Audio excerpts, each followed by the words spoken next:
For 4 days and nights, a single British Parachute Battalion held the northern end of Arnhem Bridge against overwhelming German forces, creating one of the most epic defensive stands in airborne history. Isolated from their division and surrounded by enemy armor, the men of the 2nd Parachute Battalion refused to yield the vital Rhine crossing. Operation Market Garden commenced on September 17, 1944, with the British 1st Airborne Division tasked with capturing the bridge at Arnhem. Due to transport shortages and cautious planning, only the 1st Parachute Brigade, including Lieutenant Colonel John Frost's 2nd Parachute Battalion, could be dropped relatively close to the objective. While the rest of the division fought through strong German resistance in the suburbs, Frost's battalion, numbering approximately 600 men, advanced along the river and reached the northern end of the bridge by 20 hours on September 17th. They quickly secured buildings dominating the approach, including the famous Bridge House, but found the southern end already held by elements of the 9th SS Panzer Division Hohenstaufen.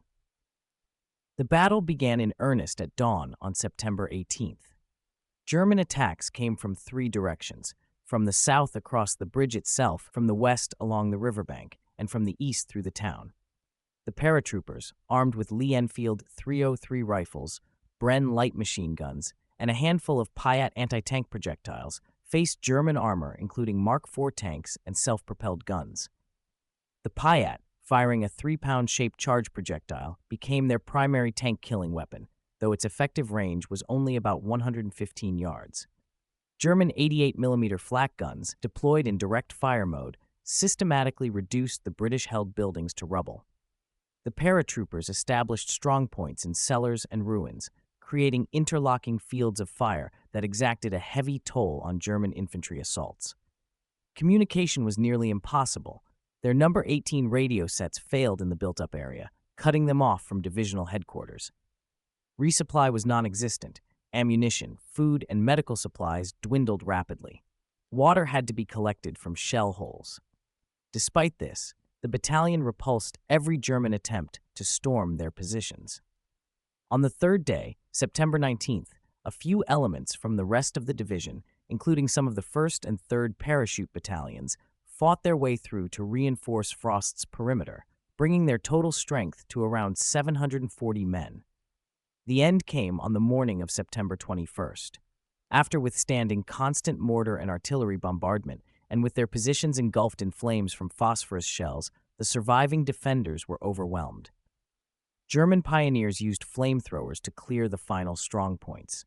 With most of his officers dead or wounded, Colonel Frost himself injured, and ammunition exhausted, the order was given to cease organized resistance at approximately 9 hours. Small groups attempted to break out, but most of the battalion was captured. The 2nd Parachute Battalion's stand had critical strategic consequences. They denied the Germans use of the bridge for 4 full days, preventing the enemy from reinforcing the Nijmegen sector to the south. This delay allowed American paratroopers at Nijmegen to capture the Wall River Bridge intact on September 20th. However, the battalion's isolation and ultimate destruction highlighted the fatal flaws in Market Garden's planning. The drop zones were too far from the objective, intelligence fatally underestimated German strength, and communications failed completely. The battalion's sacrifice became legendary, a symbol of tenacious courage against impossible odds. Though the operation failed, the story of Frost's men at the bridge entered British military folklore, immortalized in history as a testament to the airborne soldiers' unwavering determination to hold their ground to the last bullet and the last man.